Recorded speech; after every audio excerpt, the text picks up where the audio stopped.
So I've just got like a hodgepodge of different stuff. I mean, go on, then just pick the thing one is out. that us talking about Nip was just kind of got me on the speculation of where's dev1ce. I'm like, what's going on with dev1ce? Because it is kind of like what Kassad talked about. I mean, let's do it then, because we could obviously just go into this Kassad. Like, listen, Trace, the coach of Astralis, said there will be no changes. So that actually implies that my news from the major is not going to happen. So we can talk about. Let's do it now. Let's just go into it. Let's just go into it. It's rolling anyways. Keep going. Because so we're rolling. All right. So like I mentioned the Kassad, like I mentioned Kassad, you know, talking about how some of these orgs function at the beginning of the show, right? And so this is in Snakes and Banners with your show with Maui, and go catch the VOD. That was a banger if you've missed it. But the like one of the points that he was making was just orgs wasting money, orgs just burning money. And one point that he really hammered home was when orgs have players on the bench. And so this is all convoluted. This is all going to come together. Yeah. We're just talking about NIP good. and NIP shredding money literally, but that was back in the day, guys. That was back in like 2013, you know, somewhere around there where it was a little bit foggy as to what was actually happening in the NIP system. Fast forward to today, where one of the biggest player purchases, you know, in CSGO history goes down. NIP make a massive deal out of it. They act like they're bringing in the Messiah, like he's going to save the team, and this is going to be the future of it. They spend mucho dinero buying him off of Astralis, and then he promptly disappears, and we haven't heard a word of him since. Yep. And by the way he left was really weird. Like, if people don't remember, because this is the detail people forget, Samler, he left mid-tournament. They were playing IEM Winter. The team had made it, I think, either the quarters or the semis. I think it maybe made it to the semis, and he just left the tournament at that point in time. They said he was ill or something, you know, he was going through like anxiety or something. He just left. In came, I think it was the Forzy guy who came in again to replace him. I actually think they won the match off the top of my head over G2, and they lost to Vitality in the final. Like, what's ridiculous is he left like that. And then afterwards it was announced that, you know, he's taking time off. But then all that happened was there was never a time limit placed on how long. It was just, I'm taking some time off for this reason. And then he just came out because there was initial speculation. Then we're talking about end of last year. There was speculation then maybe he's, because someone said like he's bought a place in Copenhagen again. So the speculation then was maybe he goes back to Astralis. So to combat that, he came out with that tweet longer or whatever, where he sort of said like essentially like it is like a mental health thing or whatever, or like don't speculate, I don't know when I'm going to be back or whatever the fuck. But the problem is, Semler, it's just too long now. Like, remember, we're in July now, guys. That what I'm talking about happened in like I think mid-December. This is over half a year. Now, there's a few points to be made here, mate, because there's a lot that I think a lot of fans are missing out on, which is like, one, even if dev1ce somehow has like not a great contract, which would surprise me, mate. If I had to guess, bearing in mind he got a very recent contract and he suppose he has a whole agency rep with him, I would imagine he's on the guaranteed money contract, mate, where you get nearly all your salary anyway, whether you play or not. Which by the way, if so, actually does demand we ask the question, should he be sitting out and just spending someone else's money? That's a real question you have to ask. That is a real question. Because the other side is, if fans don't know, normally the old, more exploitative contracts you give to a random player, like if you join Fnatic tomorrow and you were nobody, they'll give you like a bog standard contract. It'll probably say, if we bench you, you get, say, half the salary or a quarter of your salary, and that's like a little bit you get, but you obviously don't get the full amount. Now, the reason I bring this up is because even if he was on his half salary or something, he's still got a lot of fucking money now without playing that you're spending if you nip. And you're not getting any value out of him. Like, by the way, here's an element I find very weird that no one's discussing, right? If he never plays for NIP again and he goes to the end of his contract, he has absolutely fucked NIP, mate. Because in the modern climate, if I know you're going to leave in 6 months, I need to sell you now so I can make some money. That way you can go to your team. They can pay me, say, 200, 300K. I can recoup a little bit of money. I use that to buy my next guy, whoever that might be. And then we all keep going on. The band marches on, doesn't it? If you don't do that, then not only have I paid you all this salary essentially for nothing, at the end of it, you go for free to my rival, another team in my region anyway. And then the bigger part for me, I brought this up and no one else seems to get it, is, dude, they haven't even used him in marketing during this downtime. Like, I know fans were good, but he's benched. Who cares? It's one of the most popular Counter-Strike players of all time. If I get a 4-time major winner in my team, even if he was on the bench, like I benched him, I'll be marketing the fuck out of that guy. Dude, it's dev1ce. You could have done so much amazing campaigns, things. In fact, I'd have even told him that, Semler. I'd have said, look, if you're going to sit out and not play the matches, I'll let you do that. But at least do some fucking like side shit for me. Do like a documentary or an interview or something. Find something that we can do where you can sort sort of justify some of the money we're paying you? Because this is going to end on a really bad note, I get the feeling, Sam. If he really runs this contract to the end, unless he just full-on retires and never plays CSGO again, I would feel bitter if I was Nip. If I was the Nip teammates, I'd feel like, what was that? Like, what, you just left for like 8 months and then you never told me if you ever come in. Like, far. I think it's too far gone. Like, he's still on the website. They have blacked him out at least, or like grayscaled him, saying waiting for your return. But if you mouse over on the teams section of he's still there alongside Rez, as like the CSGO team. Like, he's still actively there. So, but I mean, I think it's gone too far. I think it's too far gone now. Like, this is seriously damaging to Nip, because they not only I mean, it makes the management almost look incompetent as well.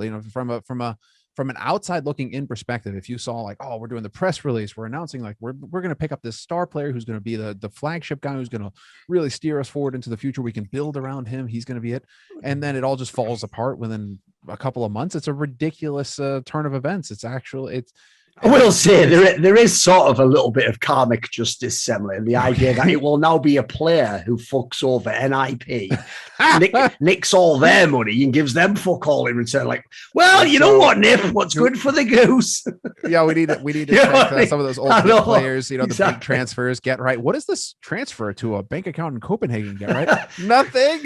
But that's what it was basically, Semler. This never was actually a real team. What happened was dev1ce decided, like, I'm going to retire anyway, but it was his friends would get right. It was like one last job, and he came back and he's just gotten all that money. He's got like about €1 million worth for all the analytics. He's like, there you go, Freiburg, there you go, Forest, they got e-money boys, all the royalties. There you go. The king of banana. What the king of banana? What was it? Ice cream that Freiburg never got any royalties for. Oh, by the way, there's a little bit detail. By the way, here's what's great. We can actually also say things on this show. It's one of the things I love about this show. You can get info into the community that isn't known. So I'll give you a piece of info that I can now tell you, because Freiburg had no problem with this. Although, by the way, as the random aside, his name isn't Freiburg, it's like Free Bear, isn't it? But like, whatever, we're never going to fucking turn that corner. So rewind that. Freiburg, Adam Freiburg. So Freiburg, anyway, if you remember back in the day, because he was the king of banana, they had that stupid thing where they were like, it's Nip ice cream, it's banana and chocolate, whatever. I never understood, by the way, why the chocolate part. Like, is that because he shits the bed? So I don't know why chocolate. Banana I get, but anyway, put that to one side. So you had this flavor ice cream. Well, if you want to know just to what level of country NIP the org was in, when we did one of those, it was for a different betting company, obviously. We did one of those, you remember we did like the little profiles that were almost like the major profiles for Flashpoint. You remember we like sent teams out. We did one around Freiburg, right? And what people might not know is he even said we just couldn't in the end include this in the actual doc, because guess what? I think we had to like get Nip to sign off on some footage we'd used, and they were like, we won't do it unless you remove this. So we like removed the fucking clip. But there was a clip where he just even said, just to sort of make an exclamation point on the Nip org. He said, like, I didn't even get any money for that ice cream. Did he got nothing for that? He just promoted like an ice cream for nothing. What the fuck? What? It was just, I mean, the shirts, the branding, all of it around it. Like, it's egregious, isn't it? So that's why I say, if I take a wider enough perspective, they were due to get absolutely fucked eventually, Semler, anyways. So, in that sense, I won't shed tears for the Nip org. It's the players I care about. That's why, as I say, what I care about is this. If you were those players, like, that's why I personally hope, and I get the sense from the interviews, I get the sense they do know he's not coming back to. Like, that's why I think they started making those comments even in the interviews. Like at the major, Hampers said something like, I think this is the 5-man lineup, whatever. Like, you never say that if there was a real chance. Because here's the reason why I'm glad they're saying that.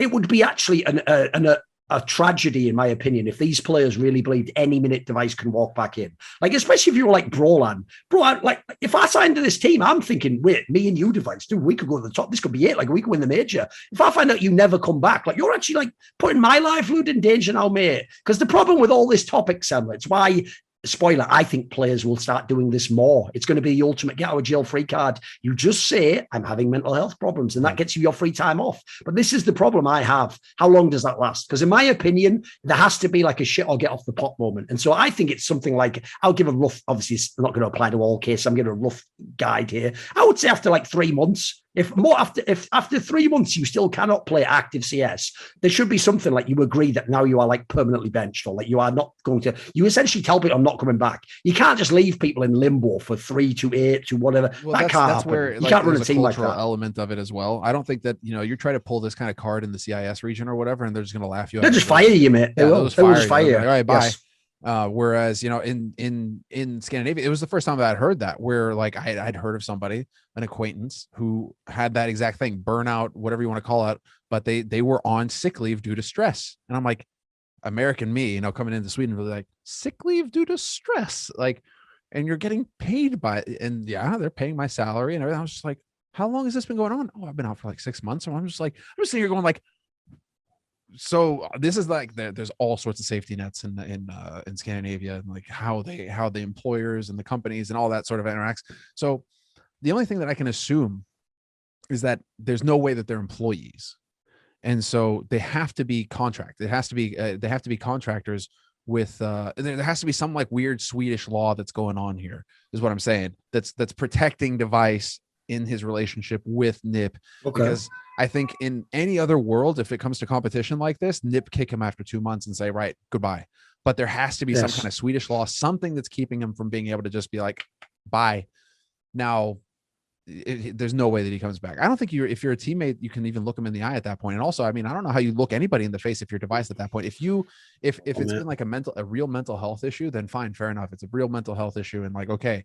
But if you've been leading them on at all, it's just like, oh, I want to go back to Astralis, but I can't make that happen. Oh, if any of this was for negotiation, yeah, exactly. Then, yeah. If any of this was for a business perspective of like, well, I don't want to be on this team anymore. I'm back in Copenhagen, and I want to go play with somebody else, but nobody wants to pay my buyout because NIP happened to spend $1 million to get me off of Astralis, so they need to get that money back, and nobody else wants to spend that money. If it's at all tied to that, dude.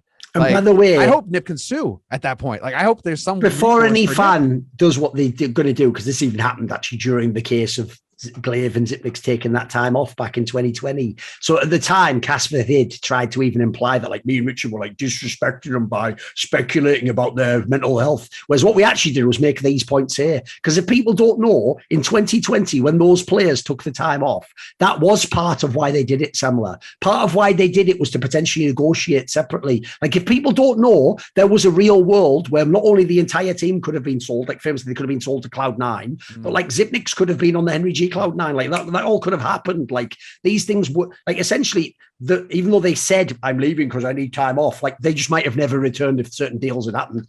That just didn't end up being the way it played out. So fans don't really know in public. So that's why I said earlier, the danger here is this: it goes hand in hand because it's such a serious topic, and crucially, you can't from the outside know if it's true or not. You have to trust the person or an expert. That's why it will be abused, Samuel, because it's the ultimate shield. Because if you say how can someone come out if they don't know and go, you don't have it? Like, we can't know that. We have to assume they do, and unless they're shown to be a liar, basically. Well, what was the death of Me Too right now, basically, with Amber Heard and all of that, right? Where it's just like it just gets put. If somebody starts abusing it, there's going to be more people who are going to be willing to abuse it down the line. So absolutely, talked about, right? Because there definitely were like when Me Too kicked off, Weinstein and all that shit. Yeah, fine, fair enough. There were some fucked up things that needed to come out into the open so that it could be addressed and we could move on. But then, of course, it can get taken advantage of. And as soon as it starts getting taken advantage of in that manner, where like Heard comes along just fabricating shit and all that, it's gone too far, and it can be completely abused. And now you're going to have the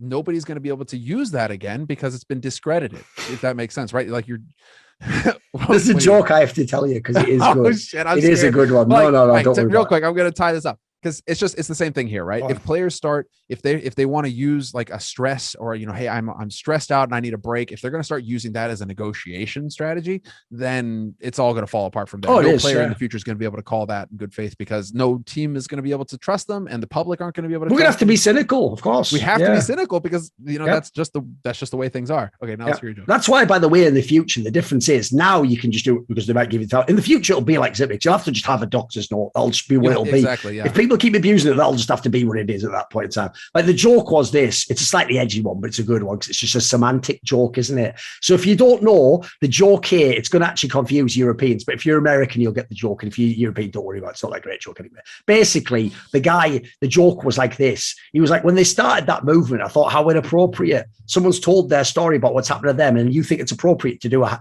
pound Me Too? How inappropriate.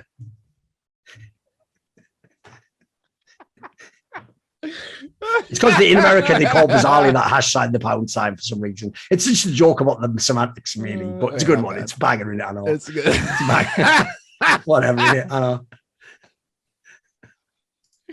That's a solid one, dude. Good shit. Well, that kind of just leaves us wondering, man. I mean, that's the thing, and it just, the reason why it's still an interesting topic is that everybody's wondering. Like every morning in my stream, I get asked at least once. I think this is what I hate about this, Samuel, is I just hate every aspect of it. Like, I'll give you an example. Even if your device yourself, let's imagine, right? Because like I say, if we're assuming he one day would like to play professional CS again, right? The assumption right now, despite the fact we can talk about it in a second, the assumption is he wants to go back to Astralis because it's the place he knows and he can be in Denmark. Yeah. Even if that's true, that in itself, this is what I hate about this move. It's like, dev1ce, do you not know what sports are, mate? Because I made this point when he joined NIP, because he'd been basically in the same team org, like not the same org, but like the same team in different orgs for the whole of his career. He's never really played the market. He's never been a guy who's moved between teams, right? This guy, if he just goes back to Astralis, he will now have twice fucked up the two most potentially beneficial movement periods of his entire career. Like, dude, when he went to NIP, I mean, we now found out apparently was just for that fucking girlfriend to live in Stockholm. These are the dumbest reasons ever to change your career. Like, in that scenario, I made the point at the time, that at that time, bearing in mind, he speaks English, he is the best fucking like traditional AWPer in the world, and everyone would want him in their team. He could have gone to any team he wanted. He could have been in G2 winning Eco, could have been in FaZe winning the major. Same thing now. Like, why now does he have to go to Australia? Like, look, pick it as an option, but if you really are going to go back, again, just let people behind the scenes know. Let's actually have bidding. Like, maybe Vitality wants, I'm picking random names out here. Maybe some of these teams want to, like it'd be so stupid to end your career and just go, well, I went to NIP because my girlfriend was there. Then I went to Astralis because I went to live in Denmark. These are shit reasons when you're one of the greatest players of all time. Like, you could still do some big things on the way out the door these last few years. This could be like a renaissance. It doesn't have to end after 1 year or whatever. Where would you put him right now? Like, just off the top of your head, like if I could position him in a team, I'll put him in a squad tomorrow. No, but like put him onto a team. Like, which team would you go? I'm trying to think what I would pick. Let me think. It's like fucking with FaZe now feels almost. The problem is, here's the issue. Obviously, I think dev1ce is a better AWPer than Brokey, but as you say, the issue is this: when a team shows chemistry like FaZe has, you don't change anything until they stop winning. Like, you just keep ride it out. So the problem I have is this. Right. Obviously, G2 won't want him because they paid 600k for Monacy, but like, dev1ce is dev1ce, man. I would still take that if I could. The problem with the Vitality one is they've got Z, who obviously said out they're going to be in the market for an AWPer. Yeah.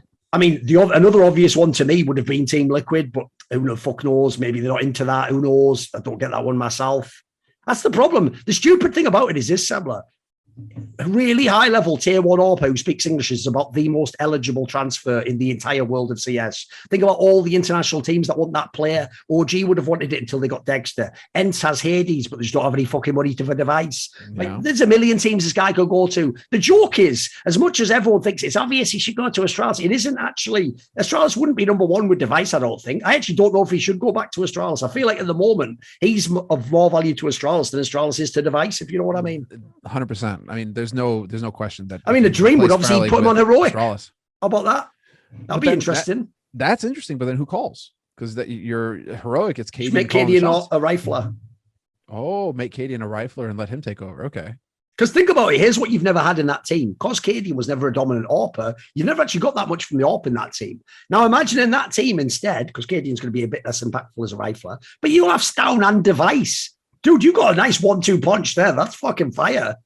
Yeah, that could actually be Street Fire. And I think he'd love the team. It's tactical CS, mate. I think he'd like that style of play. He's in Copenhagen. The downside is, unfortunately, this is where Heroic didn't. I think Heroic never won the lands, unfortunately. So even though to us they're above Astralis and they went above, I don't think people like dev1ce necessarily think that. Like, I think actually the Astralis players are sort of like, yeah, whatever, who gives a fuck about Heroic? Like, I don't think they sort of vibe with them as much. So I don't think he would go there, unfortunately. I think it's like in his mind it might be beneath him. Yeah, that's also, what I think. If you were to put like the attractive thought about, the attractive thought about dev1ce returning to Astralis is that then you have blameF, you have config, and you have dev1ce. You've got something, yeah, sure. That's a pretty scary trio. If those guys are all firing on all cylinders, I mean, blameF is pretty good. Config is still shaky since the wrist surgery. It sucks to say, but he's not consistent.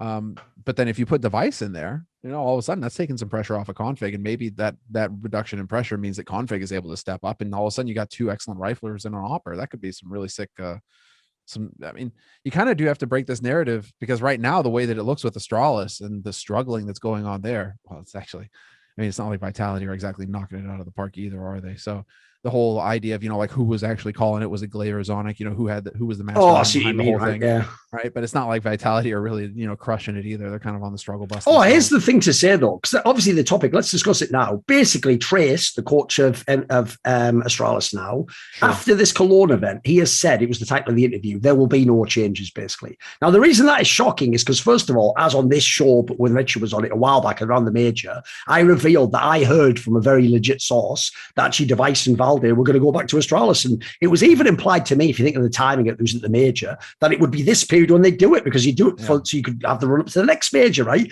As you'd expect. Well, instead, we're having this weird messaging where they're saying there's going to be no changes, and because they've just finished top 4 at Cologne, well, you have to understand, Samler, they're number 5 in the HLTV rankings now. This is exactly where you get trapped if you're a team, because that sounds like, what do you mean, bro? We were just top 4, one of the biggest events of the year. We're number 5. Yeah, here's the thing. You're that in the weakest period. Like right now is when all those teams were talking about G2, Vitality, Liquid. They're all in a shit place. VP destroyed, turns them outsiders. Cloud9, dodgy as fuck. Ends dropping off, probably going to lose Spinks. Like right now is basically the easiest time to nick that spot. Like you saw from their run, they didn't have to beat all these monster teams to get there. They beat a couple of okay squads. A few teams underperformed. There's a lot of upsets and they somehow wound up top 4. The difference is that top 4 isn't replicable. Like that, if this was tennis, that's the best analogy to use to think about this way, Samler. If people don't know, the way tennis system works is very fascinating. What they do is when you win points for a tournament, the tennis point system is always exactly 1 year.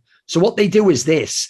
If you win Wimbledon, right? Let's say you get a random amount, I'll give you about 10,000 points for Wimbledon.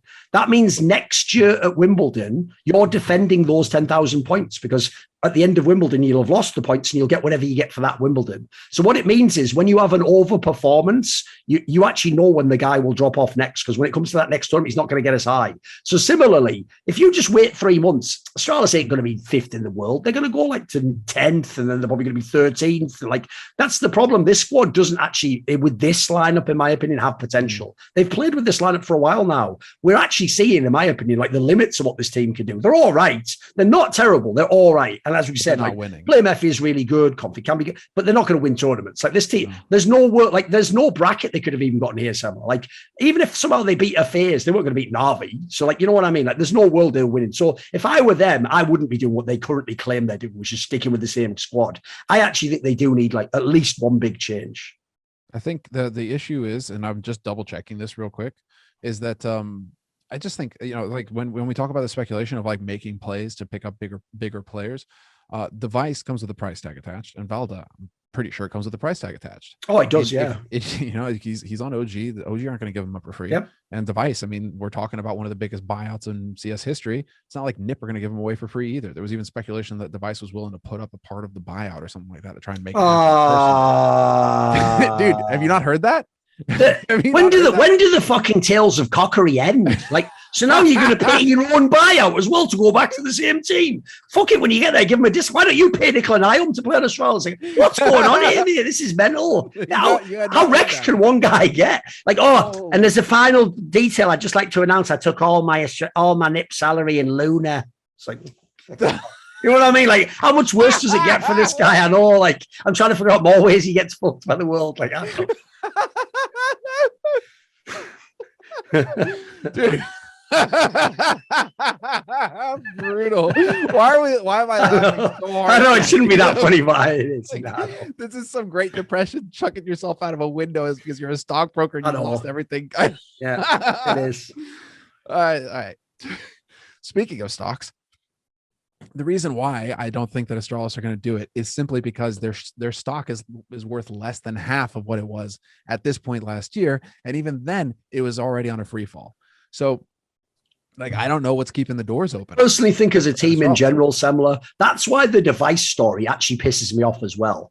Because it's the only scenario in which they could get a potential world-class player that would want to join their team. It's the only one. All the other ones wouldn't. So the reason why it annoys me is because Astralis, the org, I've always said this, I've been waiting for this period. I was waiting for when the classic lineup broke up, because the Astralis org has tried to sell you a narrative that they made that narrative. They made that team, and they're the reason the team was successful. And I knew, well, that's obviously not true. So I said, I can't wait till they just get some all right players like this. Like, it's not like Farley's shit. He's just an all right Danish player. And guess what? If you give a bunch of all right players and a few good ones to Astralis, they didn't build that fucking amazing team. They already got that core from before. They made like one or two changes. So and they don't have Zonic, who they themselves, in theory, gave the power to make those changes. So Astralis isn't supposed to be a top org if people don't get it. I don't think people even get it. Like, as an esports org, they're not enormous. Like, there's loads of orgs that aren't even in CSGO similar, that fans from CSGO wouldn't get it, are way bigger. Like, I'll give you an example. Like, you know, like the fucking Optic or Envy or something, they're way bigger than Astralis is, for fuck's sake. Like, Astralis is, at this point in time, just survives off the odd CSGO run and having an LEC spot, not even having a good team, just having an LEC spot. That's about all they've got in esports. Like, they've got fuck all. So I actually think, quite frankly, it sucks because, as you've seen, they are not a team that's shown any commitment to spend money. Like, as you're saying, we don't even know if they'll buy out Valde. Maybe it's too much for them. Maybe I don't want to pay. They have the funds. Yeah, maybe they don't want to. And as you're saying, if they don't have fuck up, like, obviously they've made the stock play, it didn't work out. They've had a few rounds of VC, etc. Like, they aren't a team with unlimited money like the others do. People don't realize people like EG can waste money in ways people like Astralis cannot.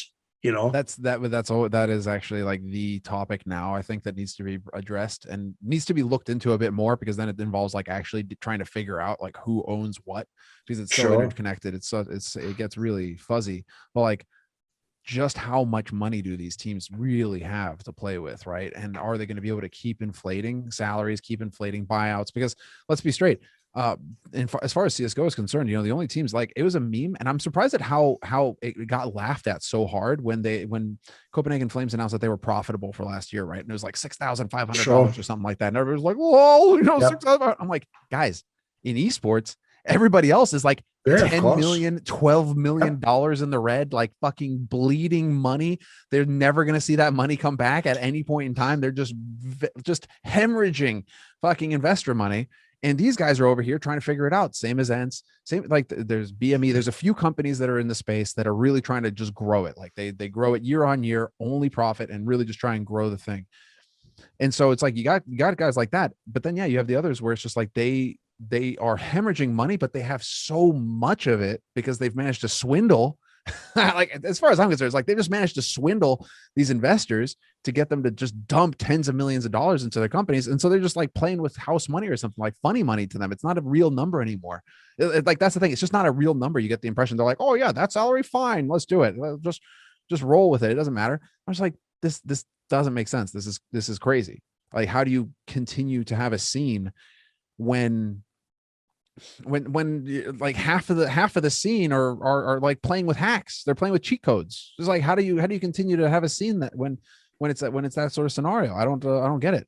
Like, to me, that's just like the truly amazing thing that ENCE, for example, are able to come in, consistently grow year on year, just by, you know, getting sponsorships in, selling merch, building a brand, building all that, following that community, and then actually have a team that is able to compete in these events. It just blows my mind when you've got the likes of G2 and, well, they might be about to get Fox, because that was another piece of news, right? They might be about to lose Spinks. We can go into that. I mean, you can do that too. It feels like they may actually start to get gutted now, which is kind of like their fate. I don't know. What do you think? Like, it feels like that's the fate of those teams. Yeah. Here's the thing. But this is one of the areas. Sorry, hold on, real quick. Yeah, that's how this is supposed to work, though. Copenhagen make a profit because they sold players. They were one of the only teams, because in CSGO, to actually be making a profit is because they sold players, they sold teams, and that's how you make money in CSGO. Really? Oh, if you're ENCE, fucking massive. The sad thing is, in business sense, you want to do this move because Vitality is one of the few teams can pay over the odds. You can get a nice chunk of change with that money. Look, there's no Spinks to go and buy. You can't get a replacement because he was like absurdly good, but you can get the next player. You can go and get another good player. You use that money you paid here to pay a salary, pay a little buyout, like maybe you have to pay a 50, 20K buyout to a smaller org.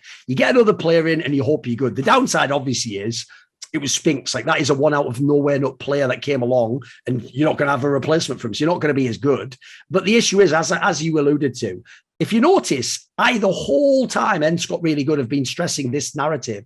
The question is just, how long do they get to run with this lineup? Because as you say, it was inevitable. If you know the way the business works, you are not going to get a player this good on a team that's supposed to be a small squad without much money and keep him for a long time. Like, it wouldn't even be fair to Spinks if you really think about it. I know as a fan, it might seem counterintuitive because this is where he got his break, right? When he was on Contact, he was nobody. Then he came to ENCE with Snappy and he's had his break. Yeah, but think about it, right? Who's helped helped who more at the moment, right? At the beginning, it was ENCE because they gave him a platform, they gave him a team, they gave him snapping, they gave him a salary. At this point, it's inarguably Spinks though, because look what he's helped them do. He made them a top 4 team in the world, top 4 at the major. He himself was one of the best players in the world. He's brought them to a whole bunch of finals. Like at this point in time, yes, you would like to keep him if you're ENCE, but beggars can't be choosers. As you say, the right thing to do now for everyone is Spinks to move on, because here's what can happen now. ENCE makes a big chunk of money that they were never making before, and they didn't spend much on him. They've only spent his little salary.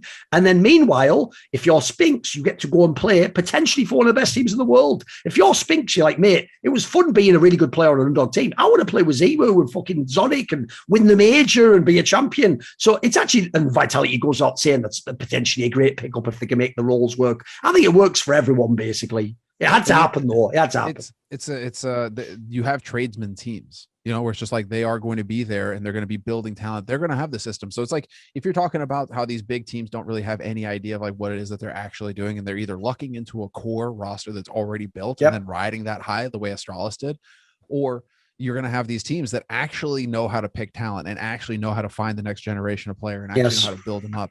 ENCE is one of those teams, it seems like, because they just consistently, they keep coming up with these players. They keep finding these players to bring them up. And then you get the big, well, this ties into a topic you'll be interested in talking about, because I know it's what you wanted to actually address. It's basically, if people don't know, I'm also shrewd with when I bring guests on my shows. I don't just bring them on willy-nilly. The reason I brought Cassard on that show is because I knew behind the scenes that he was, if people don't know, like I think he even implied it on the show, he was supposed to be the EG coach at some point, or he was in the mix for it, and it didn't happen for some weird reason again, probably because they've got dog shit decision making over there, haven't they? Remember, they're the fuckers who saw that Stu 2K line and went, yeah, how many millions? And then later they go, I can't believe this didn't work. Like, shut the fuck up. But anyway, right, so obviously he should have been an EG. So I knew essentially that a bunch of these topics are pissing him off. I know, for example, he doesn't like that G2 story because it implies the players are maybe having some say again. So anyway, if you bring it back a second, right, one of the points I think that is key about this topic right here is the notion that, like, it's not just about who the team signs, how much they spend. It's about that they have to have like an actual structure. And part of the structure is you've got to have a general manager,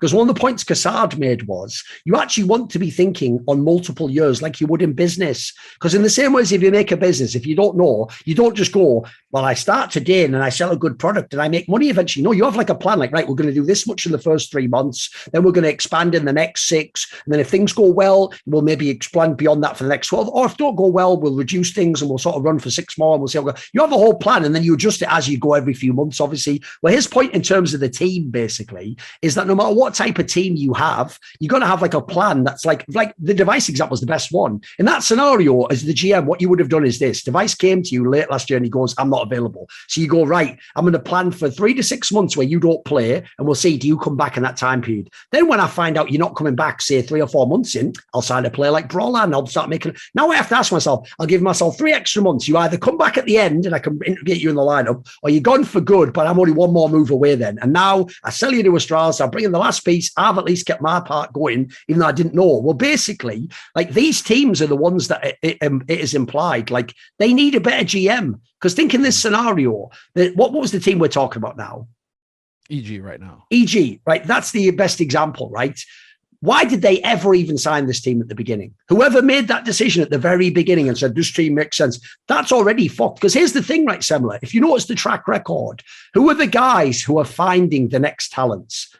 It isn't me. It isn't some company guy. It's Blade for Na'Vi. It's Saw for ENCE. Like, it's the guys with the eye test. Those coaches are the guys who've watched 1 billion hours of CS and they can grade players. Like you saw in that episode there, Cassard had some great suggestions. Like for him, like JKS would be a good signing to Vital. Like he had a bunch of interesting ones where his eye tells you this person would be a good signing, this one wouldn't. Sure. What you do essentially is you hire a guy like that to be your GM and then he can tell you who the next player is. Because to actually know from players can't be trusted. They are too emotional. They'll do stuff like, for someone will flame them in a scrim and they'll just say that guy's a bad player, even if he's an amazing player in the world. Like players can't be trusted and they all want their friends in the team and all that jazz. Like it has to be like sports where an adult makes this decision. It can't be the players. Well, the point that the thing that I was thinking of when I was listening to Cassad talk about that though, is that those guys, like the way that he was making it sound is that, you can find all these offensive coaches, you can find all these defensive coaches, you can find all these analysts who are going to be able to do all this, right?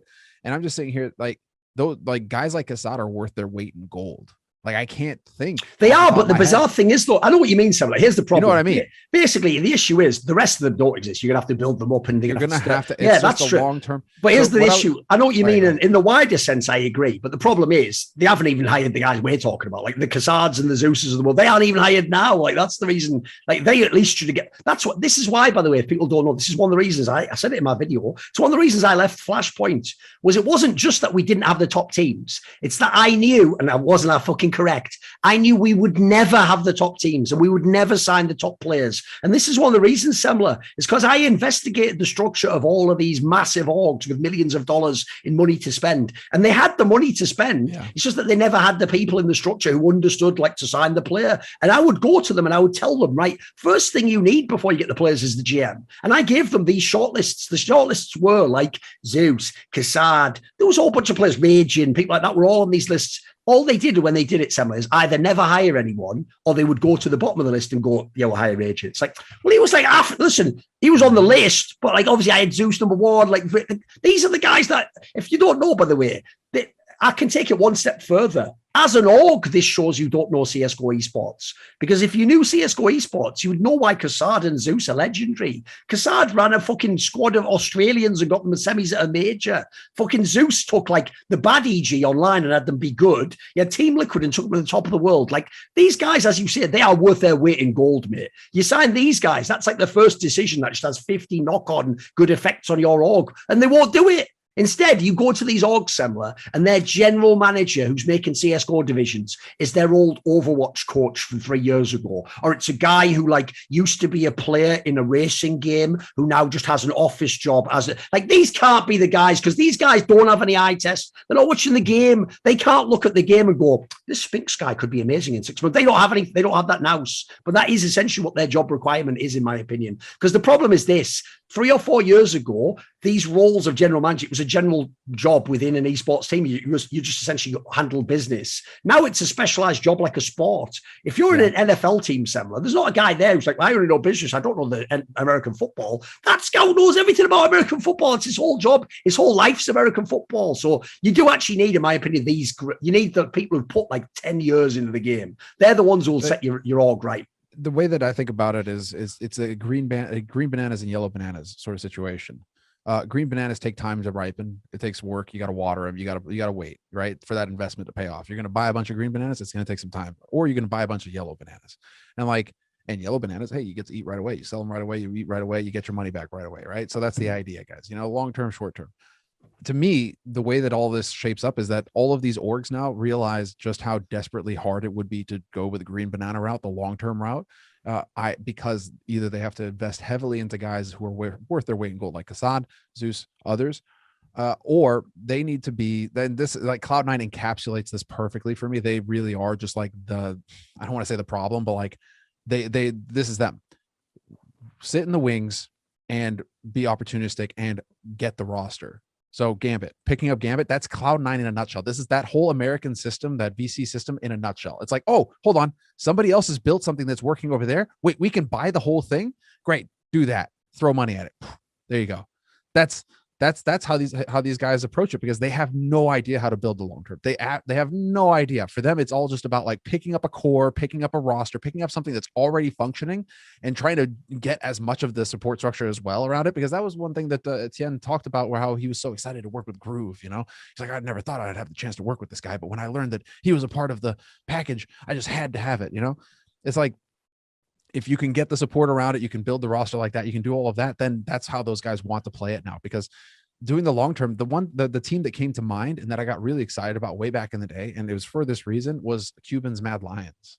Do you remember how like they were talking about that when it first came out, where he was like, we're going to have structure, professionalism, like all that sort of shit, right? You know what I mean? Like, obviously, no, I know that was the premise. It just didn't work out that way. Yeah, it didn't work out that way. But like the vision, I was just like, fuck yeah, sign me up. The reason I'm laughing is because there was a segment, because of Mad Lions, this exact team, that even got into a best of by the numbers. Because the reason we were laughing so hard is they signed some guy who was like a really inexperienced IGL, right? And when they signed him, Semler, they said all the right things, like, we're going to give him a chance to develop, and he's going to grow. And then they literally kicked him 1 week later And they actually were so shameless, Semler, that within the actual wording of how they messaged that he was being kicked, they were like, he didn't actually develop within that. It's like, there's a week. It was a week. Like, you can imagine. Yeah, I won't replay. You can go check out the episode. It was classic. That also could be the whole issue with this whole fucking thing, dude. Because like Cuban's vision and how he wanted to pull all that off, wanted to invest in the players and build them up and make them professionals, right? Where they'd have like a steady schedule. You go to sleep at this hour, you wake up at this hour, you're going to exercise, you're going to eat well. We're going to be as a team. We're going to build it up. Here's your offense coach. Here's your defense coach. Like it felt like Cuban had all of that lined up. But the investors behind it, those guys are looking for yellow bananas. They're not looking for green bananas, So it's like and especially an org like Mad Lions, where I was just like, wow, Mad Lions, this is uncharacteristic of them. I never got the vibe off of them being like a team that wants to build into the future. It always felt like they were short-term, yellow bananas kind of guys. And basically that's the issue. What we're going to do is this, because as Semler correctly pointed out, there aren't that many people right now who have the true like experience base, like knowledge base, like nous to do this job of BGMs. We're going to have to grow the next generation. So Semler will be releasing his new children's book, Yellow Banana, Green Banana, Zipniks, and it's about navigating the difficult CSGO transfer market. It's about what strategy you use. And basically, do you want yellow bananas, do you want green bananas, or do you want to just waste all your money on Zipniks? You can do one of the three. It's got all pictures in it, pop-ups, like everything. Listen, props to Zip and his agent, whoever the fuck is doing that, pulling the wool over Astralis' eyes, dude. I mean, that is just the most amazing deal. If it's true, like what, 4 years? It's hundreds of thousands. Just like, I know how they pulled that off. It's just, that is the greatest salesman to walk the world. Exactly. Although the only problem is, I heard basically they just copied dev1ce. Zipniks was like, I'd like to get paid millions, but not even have to turn up. Devi was like, see, we all stick together, always on the same page. That's the thing with our team, always on the same page.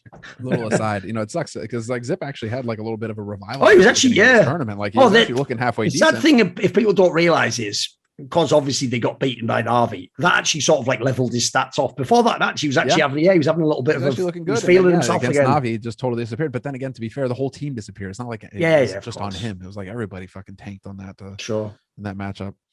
I don't know. I really appreciated Kassad. I like Kassad's way of looking at things. I just feel like we're going to need to find a way. Like it has to be the ENTs. It has to be like the guys who are looking for the long game, like build year on year. We're going to build it up properly. We're going to keep it reasonable. And it's like their whole CSGO system works because they're not overpaying their players. It all makes sense. So you need to find orgs like that who are willing to really build over the long term. And that's I think how it's going to work. Because otherwise, it's going to be like, oh, why aren't we seeing returns on our, investment that, you wrote a 5-year plan for, but we want something back in 6 months. And no coach is going to, if you're planning for 5 years, no coach is going to be able to be like, well, like we're going to take over the world in 6 months. That's not going to happen. So those investors are going to be on board for like the first 3 to 4 months. And then they're going to start being like, where money, please, where's my money? Where's my return on my investment? And it's just not going to happen. And the team is going to get yeeted, the coach is going to get fired, and then it's all going to fall apart from there. By the way, one thing I think is really negative about that approach as well.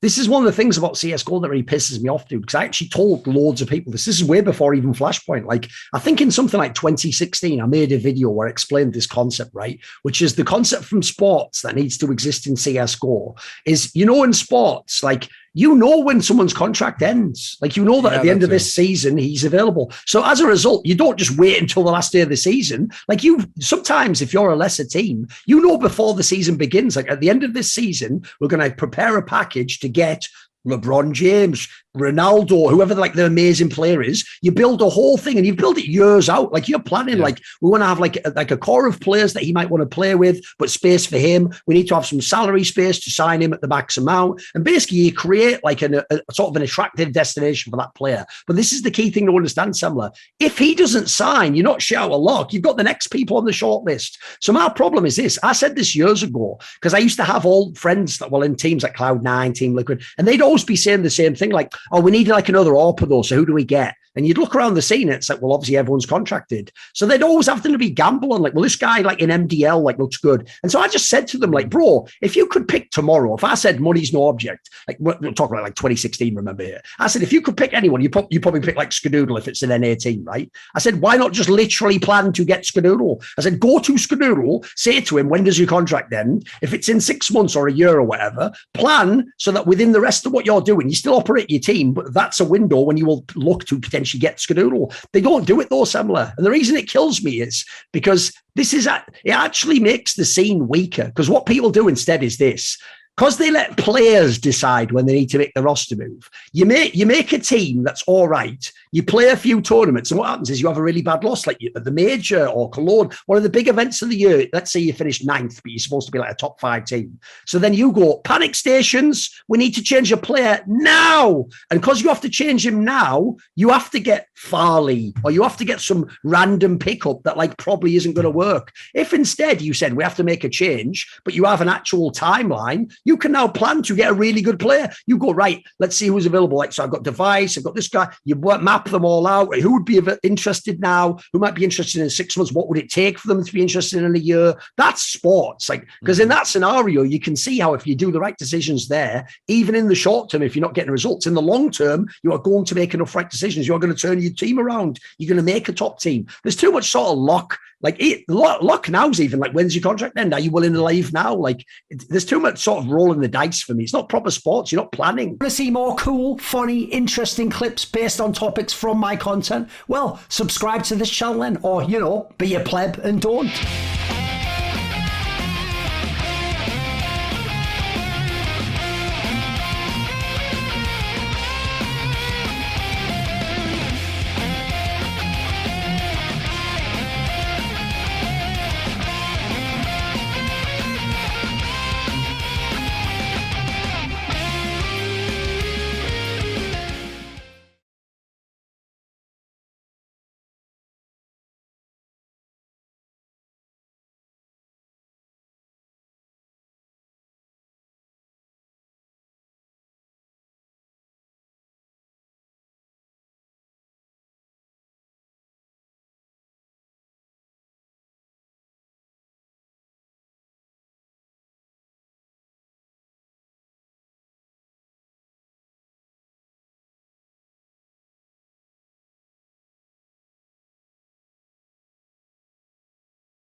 Bring it back though. What do you think? Because that's the problem I have with this move. It's like, I don't, if it was to be like an Alex, because I can't think who else it would be, by the way, I don't know who the fuck else is even available. Like, that's not a terrible one.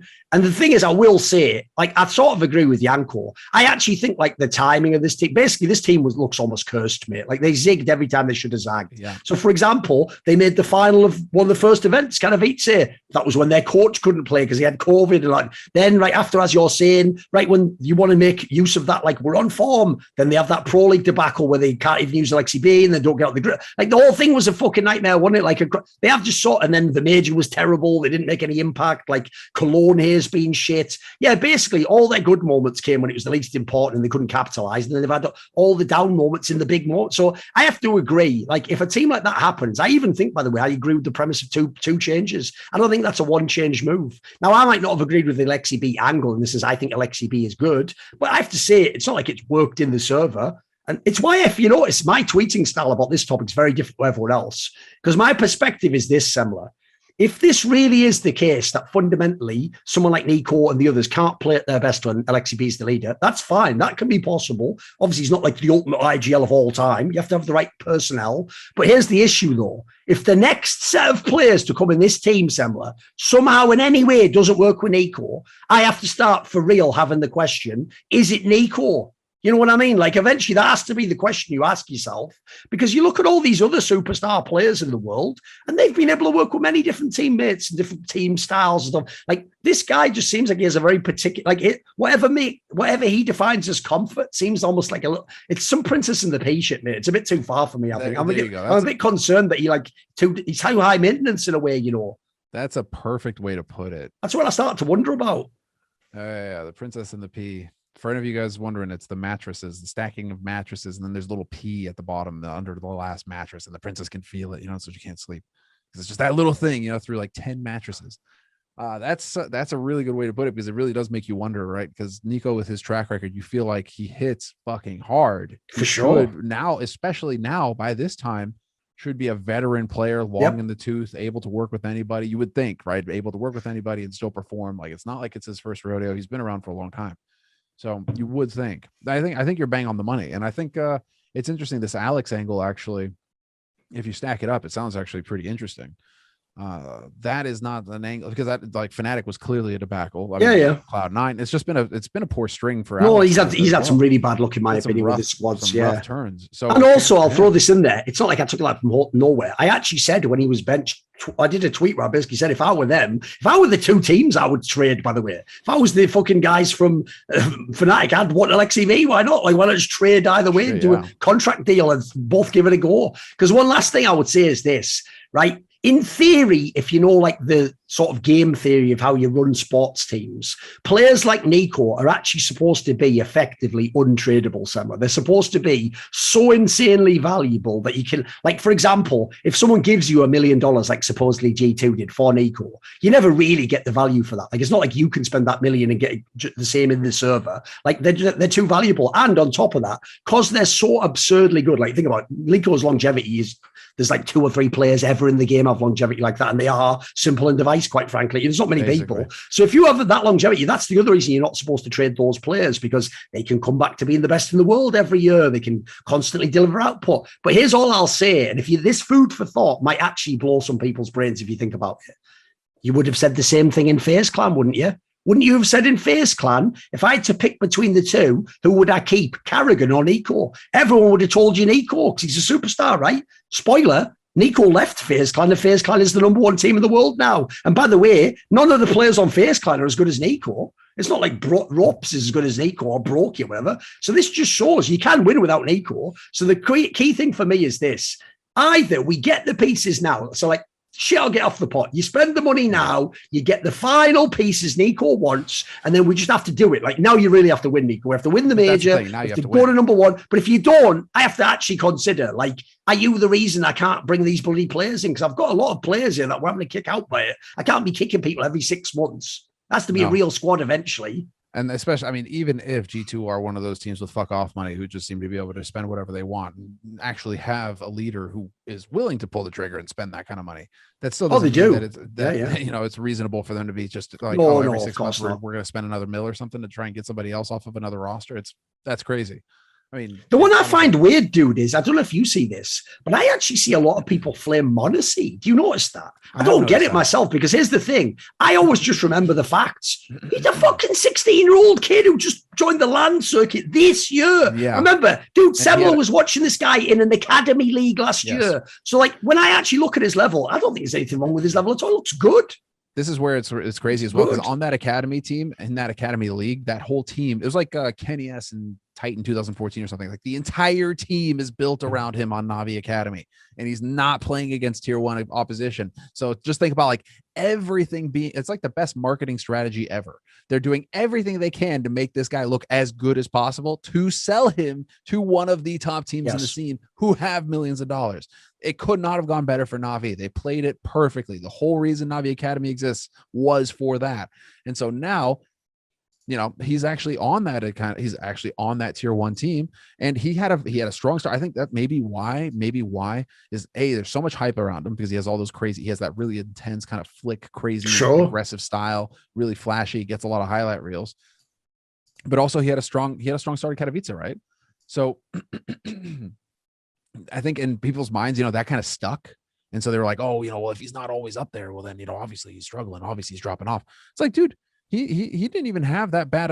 He was fine, mate. Like, put it this way, in general, I haven't really seen him ever play like bad consistently. At worst, he was average. And most of the time, I think he's slightly above average. The real problem, I think, is this, Semler. Sadly, fucking Zimu and Bit have ruined it for everyone, because now they've made everyone act like every rookie's supposed to just go to number 1. Be like the best player in the world. Like, that's incomprehensible that those guys did it. Monacy is tracking perfectly well if you know his age. He is literally right now, he's 17 now. He's just turned 17. But he's only 17 years old, guys. Like, I wouldn't even worry about if I was. This is also, though, I will say, this is why I actually was one of the few people who didn't say it was a slam dunk that you signed Monacy at the beginning, because I knew it cost a lot of money. For this reason, I said, the good news is this: if Nico and Hunter play like they're supposed to, you're fine, because he only has to be the 3rd best player. But the problem is, if Nico and Hunter, like, Nico has had some bad tournaments. If Nico doesn't play as well, now you're going to put pressure on a guy who isn't supposed to have pressure. It's his first year of his career, guys. Like, he's not supposed to frag out in all these lands. Like, I think he's doing fine. And I think if I'm sort of tracking where he's going in MG2, he's totally on course. The point is, next year is when he could be a fucking, like, that's when he could just break out and start dominating, you know. Give him a year's worth of lands and ages and all that jazz. He's going to be there eventually. Like, the eye test checks out like a motherfucker on this guy, in my opinion. It's just, you need to allow, you can't compare new players, young players that are coming in now to young players that were coming in 5, 6, 7 years ago, right? When, like, Simple was starting out, there weren't massive, gigantic fucking events like this, right? Like, he was still going to some shitty lands. Oh, of course. Yeah. Even majors were DreamHax back then, mate. That's all you need to know. Yeah. Even majors, you know, back then it was like, oh, we have 500 people in the crowd. Holy shit, this is awesome. You know, like, that's the level. Like, that's the thing you have to remember. So, like, those guys, the stars of today had a lot of time to ramp up and build. They did, it, right? Yes. Whereas, you know, Monacy, 16, now 17, gets chucked right into some of the. Dude, I think its first LAN event was like Katowice, fucking Katowice, like one of the main events in the whole world. I know. Into the deep end and swim, bro. You know, that's like your fucking. That's like your NFL debut, just be in the Super Bowl. Yeah, in the Super Bowl, like, oh, okay, cool. Yeah, and I better handle it, and he did. That's the thing. So, yeah. No, it's. I don't think you can give any kind of flack to this guy. This is definitely going to be. This is going to be a green bandit. The good news with these moves, as much as, like, it's so messy that they've got to do all these signings now, and there's the drama of Nico and Alexi B and is it Stars trainer as you get. The good news is this: as long as they do have those 3 pieces, Nico, Hunter, and Monacy, that's a great 3 pieces to fucking build with. Like, you could very quickly build back to another team. Like, it was actually implied by Kassad, by the way, on that episode, based on what he's heard, that, like, if you look at some of the players that are in the scene, like he's heard, for example, like maybe JKS goes to, I think he said Vitality instead of Basuta. Like, there's players out there that can be signed in the scene. So if G2 makes the right signings, they could be a top team, of course. The scene is wide open right now. Anyone who makes the right roster move can go right to top 3 at this point in time. It's open. Those spots are there, especially now that ENCE is losing Spinks as well, for fuck's sake. Like, these moves are revealed. Like, maybe JKS was actually G2. Maybe that was the move. I think he might even be G2. Yeah, it could be a G2 play, because I think he meant instead of Jax. Somehow. Yes, I think he said that JKS was going to be the bomb site anchor or something instead of Jax. I think that was what he said the angle was. Interesting. Would be a good move. Because I don't know if he still has his visa or not. I think he does, because I believe I know that when he was playing with, that's the reason he got to play with FaZe, because he still had a visa in Denmark or some shit. Yeah, he was living in Copenhagen or something. Yes, like that. So I believe he's available still. Yeah, that would be. I think it's a good move though. I'll try that. Talk about catching the train as it leaves the station, though. That would be perfect for everyone. That visa and you're going back to Australia and you have no visa to come and stay in Europe. Oh, that would be game over. That would be the end of his career completely. You just retire at that point. Because essentially it'd be just such an arse on to get the visa, and would waste the time doing it, guys. Yeah. It would be too much. It would be too much of an ask. I would love that though, because one would mean the return of JKS to the scene. I do think he's a good player. I've always enjoyed his career. And two, I actually think, based on what Kassad's saying, this is why, by the way, you want people, I think, the raw eye test of all these players. He used to be JKS's coach, obviously. He knows that he'll fit the role. Like that actually role-wise would make sense. I'll even add in as well, by the way, JKS always been a clutch player. I'd love to have another fucking clutch player on an eco team. Let's get some fucking wins, boys. All right, get it. Want to see more cool, funny, interesting clips based on topics from my content? Well, subscribe to this channel then, or, be a pleb and don't.